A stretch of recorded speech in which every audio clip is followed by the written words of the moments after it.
Wild Free Roaming Horse and Burro Act, defines wild horses as unbranded and unclaimed horses on the public lands of the United States. New Mexico statute defines wild horses as unclaimed horse on public land, not in the stray. And also, American Association of Equine Practitioners defines unwanted horses as horses that are no longer wanted by the current owner because they're old, injured, sick, unmanageable, failed to meet the owner's expectations, or the owner can no longer afford it. And I want to start this, within the laws, the federal law, this is the definition that we're looking at for those horses. These are the only horses that law applies to. And then the same with New Mexico statute. So I think it's clear that, there's a lot of terms out there: feral horses, wild horses, unwanted horses, strays. To have a constructive discussion, we need to be specific at which animals we're talking about. 1959, they passed an act, sometimes called the Wild Horse Anti-Act, that prohibited the use of aircraft and motor vehicles to hunt certain wild horses and birds. It also prohibited polluting water holes on public lands for the purpose of trapping, killing, or wounding wild horses and birds. Then in 71, Congress passed the Wild Free Roaming Horse and Burro Act. Some of their findings and purposes was that these horses and burros were the living symbols of the historic and pioneer spirit. They contribute to the diversity of life forms and enrich the lives of the American people. Also, the policy of Congress was to protect from capture, branding, harassment, or death, and protect the horses where they're presently found as an integral part of the natural system of the public lands. Some of the definitions from this law, we already covered the horses and the burros. Range is the land necessary to sustain an existing herd, not to exceed their known territorial limits. The range is devoted principally, but not necessarily exclusively, to the welfare and in keeping with multiple use management concept.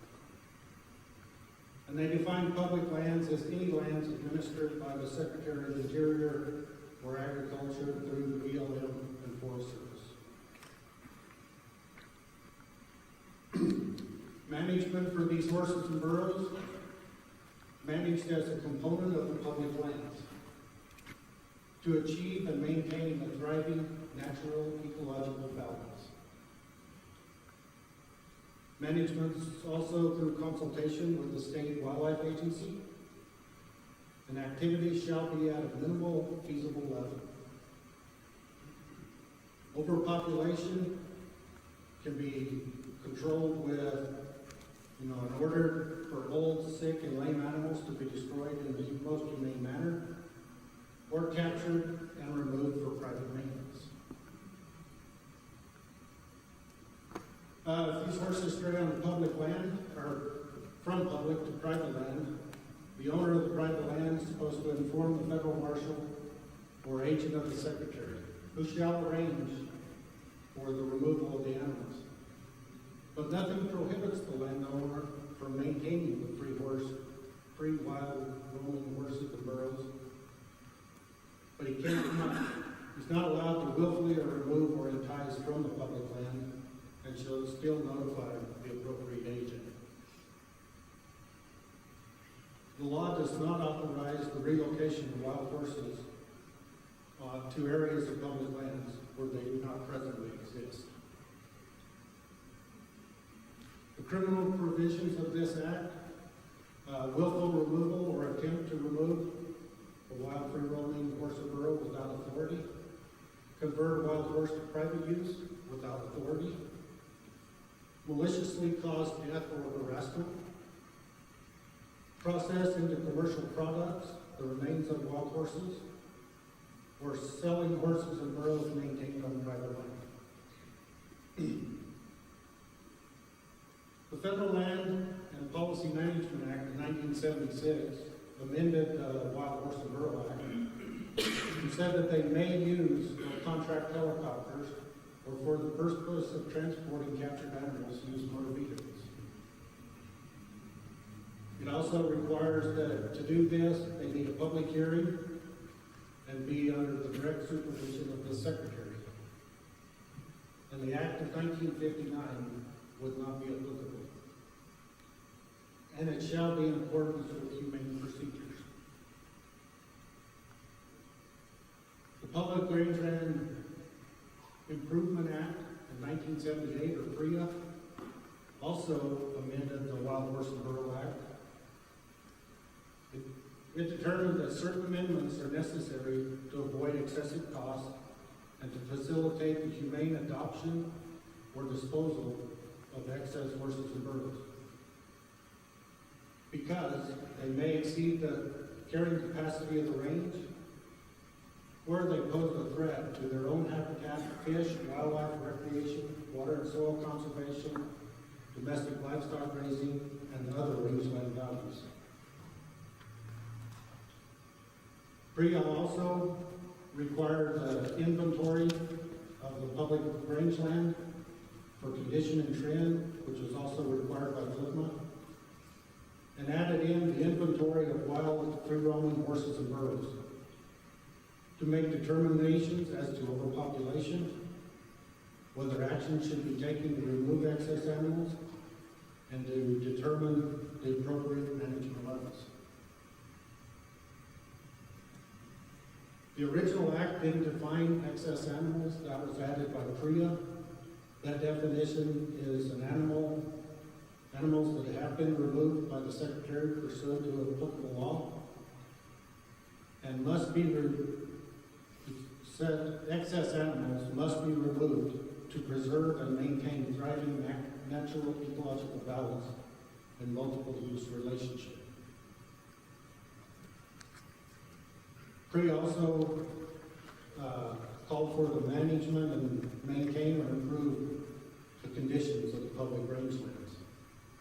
PREA was focused on rangeland improvement, and they added horses into it.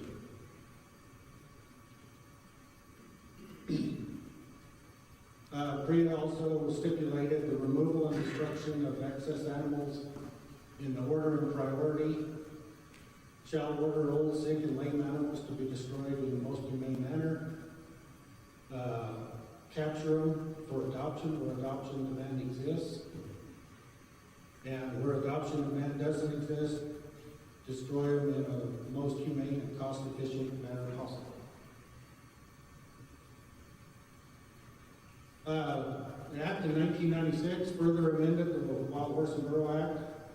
It allowed the use of motor vehicles, fixed wings, aircraft, and helicopters in the management of horses on national parks. It also entered into an agreement with the Missouri Wild Horse League for managing the horses on the Ozark National Scenic Riverway, but that capped the population at 50 head. It wasn't to exceed 50 head. The Consolidated Appropriation Act of 2005 further amended the act to allow the sale of excess animals. Those are more than 10 years of age and offered unsuccessfully for adoption 3 times. The sale without limitations and until all are sold or the appropriate management levels are attained on all occupied ranges. It also stipulated that the effect of the sale, these animals were no longer to be considered wild free-roaming horses or burros. The Appropriations Acts 83, 86, and 89 provided funding for removal of feral burros and horses from Death Valley National Monument. 86 provided funding for removal from defense installations. 2001 3, 4, 5, and 7 provided money for capturing and transporting horses and burros from the Sheldon and Hart National Wildlife Refuges. Then from 1989 to 2017, I'm not sure it was every year, but every appropriation bill I could find had this in it. Provided that appropriations herein shall not be available for the destruction of healthy, unadopted wild horses and burros in the care of the BLM or its contractor. And then appropriation bills from 2005 to 2017, none of the funds made available in this act may be used to pay salaries or expenses of personnel to inspect horses under Section 3 of the Federal Meat Inspection Act. In 2012, they provided for contracts and agreements for wild horses and burros in holding facilities. The agency may enter into multi-year cooperative agreements for long-term care maintenance of excess horses and may not exceed 10 years, but subject to renewal at the discretion of the Secretary. New Mexico Statute 77-18-5 in 2007 defined public lands as does not include BLM, forest, or state trust land. Range is defined as the amount of land necessary to sustain a herd of wild horses, not to exceed their known territorial limits. Spanish colonial horses are wild horses descended from horses from the Spanish colonial period. And a wild horse is defined as unclaimed horse on public land, not an estray. State statute defines estray as livestock found running at large on public or private lands. Owner is unknown or branded with a brand not on record.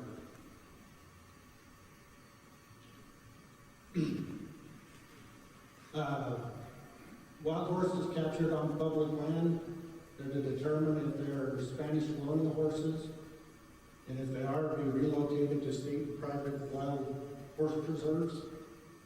If they're not Spanish colonial, then to be returned to the public land or relocated to public land or wild horse preserve, or put up for adoption by the agency, the land that they were captured on.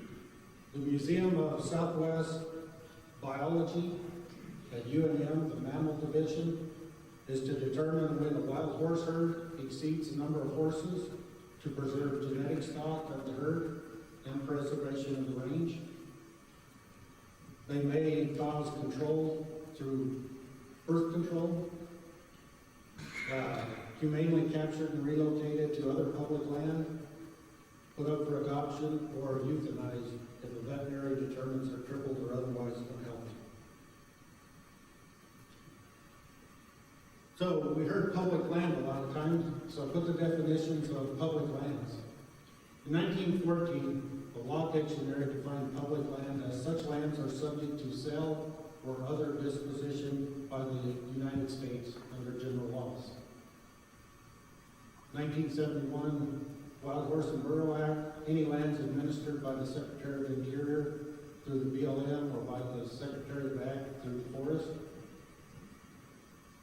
FLIPMA defined public lands as meaning any land or interest in land owned by the United States within the several states and administered by the Secretary of the Interior through the BLM without regard to how the United States acquired them. And the Mexico statute, public land does not include BLM, forest, or state trust land. So even when we're talking about public land, it's not clear what we're talking about. You know, if we go back to the 1914, it's land that's subject to sale or disposition. The Wild Horse and Burro Act is just BLM and forest. FLIPMA, it's just BLM. And state statute, it's not BLM, forest, or state trust.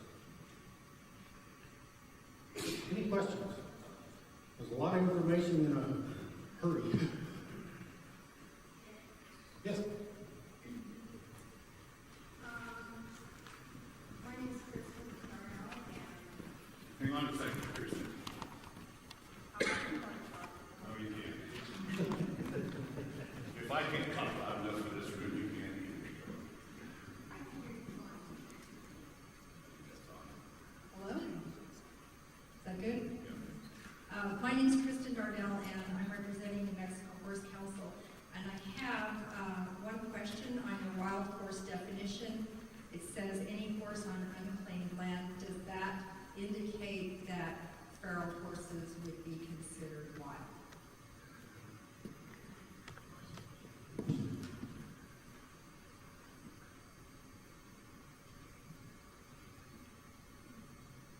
Under which definition? Wild horse, unclaimed horse on public land. In the Now, that's 1959? not the definition I saw you have up there, though. It was with, So what phrase particular are you looking for? any horse on unclaimed land. Wild Any horse on unclaimed land. I'm ready. That's all it said. It was right before the public land finished. Oh, okay.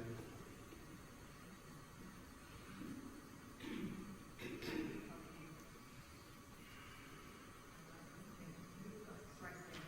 Okay, wild horse, unclaimed horse on public land. Oh, I guess it was C, not the straight. That makes me want to count again. So a stray horse is a feral horse. It's an unclaimed horse, yes. Okay. And a stray is livestock found running at large on public or private land and owner unknown. Yes, Well, I just wanted to address. Oh, sorry. Hi, my name is Denise Boble, and I'm with the American Wild Horse Campaign. And your question about the word feral, it's not in the statutes, and he's talking about laws. It's not in the New Mexico statute, it's not in the federal statutes anywhere. So that's why you're not seeing the word feral anyway. But, you know, like Nevada does use the word feral in their statute. So that's what you're looking for in this presentation. But I have a quick question for you, Doctor. I'd like to know, what's your interpretation? What is this glasses thing? It's really annoying. So you do the opposite for me. I have to go like that.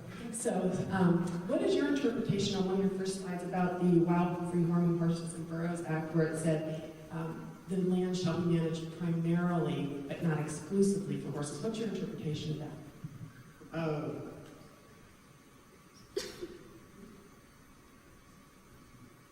I don't know, in my mind, I think, it's not to just create a preserve to exclude wildlife and everything else, just exclusively for the horses.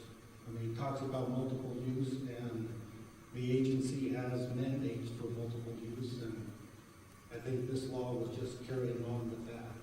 But I mean, the word primarily has a definition. Uh-huh. And I'm just wondering, when you look at the interpretation of the law, right, that's the law, and they use the word primarily, not exclusively, and I agree Flipper has a place, but